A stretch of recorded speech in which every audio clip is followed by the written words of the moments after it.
Hello, g'day, cunts, welcome. Today we're going to be doing a very short, just the tip. I don't have my cool little analyzing program to do it on, as both of them, Stats Spy and Stats Helix, I'm having a rough time uploading the demo. So we're just going to rock just a little map overview here. Basically this is just a quick A execute from NiP on Inferno. The reason the execute's cool is because it doesn't really use a whole lot of utility, and it all happens very quickly, right? It's not smokes over the roof that they have a long time to adjust to and molly you off. They're basically blind and completely fucked. So let's play this out here just quickly so you can see what the execute is. It's obviously an A1, like I said. They're going to use a simple smoke here, and then it's mainly about flashes that are going to come over the roof, and we'll go into that in more detail in a moment. So Gerard's going to smoke off this point here, and then he's going to Molotov the player away so he can't spam the smoke. Freiberg and Forrest basically just beeline it straight into the site, and the whole thing is keeping the pit player flashed. They get site control very easily, then they can isolate the pit player, and they've got the whole bomb site basically locked down from this point here. So we're going to go into a bit more detail so you guys can see why the execute is so powerful.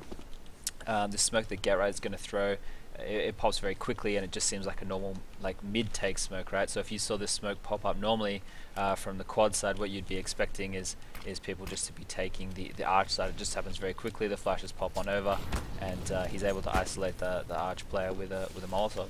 So we're going to have, this is probably one of the more important parts of the strat, is exist pop flashes. Now they're off the roof, and they're amazing because the first one will flash anybody porch side, and allows Freiberg and Forrest to run out and get ready to fuck the cunt up real quickly. And then the second flash will pop behind them.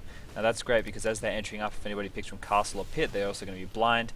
He comes up, knowing now that the site guy's dead, they're trying to isolate the pit player. Molotov comes in, JW has to move, he just gets wrecked in the time, bomb goes down.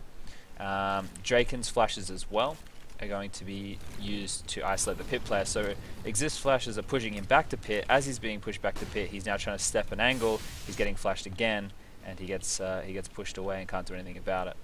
And then this is just a perspective to give you of how these pop flashes and smokes are going to work exactly to push back the player. So you can see JW set up there. As soon as the smoke goes, he's falling back to pit. The flashes have come out, pushed him away. You can hear the flashes going off, and he has nothing. He hasn't even been able to see the site players before he's unblind. And then as soon as he becomes unflashed, he has to take a fight, gets Molotov out of position, and dies, completely isolated. And you can see here, this is the more important part of this, is the trust that Forrest and Freiberg have in these flashbangs. Just going to entry straight in, not even worrying about pit, straight into the bomb site, take down Dennis, who's isolated, doesn't have anybody baiting for him, anybody doing anything for him.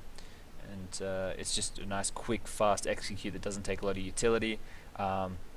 Easy to counter though, so you know it's going to be very difficult to use this again. This is just another angle of the flashes. You can see how they're being used to land behind the players as they're pushing up the quad side. And very last, we have JW's perspective here. This is just going to see him completely Ray Charles for the better part of the round. So he does the right thing, right? Here's the utility coming in. He has a Molotov though. I'm surprised he doesn't use that, but with that smoke you'd probably be expecting an arch trap. So he's dropped back to take care of holes, assuming Dennis might go around to help the arch player, but they're already up quad, everybody's dead, and this is, yeah, it's all over. This is just one more look. I've put a lot of different views in here. This is just to show that get right smoke, you know, it lands perfectly. It allows the people to get out of the boiler room without being obscured by the smoke, and the arch player can't do shit. So that's it. Goodbye.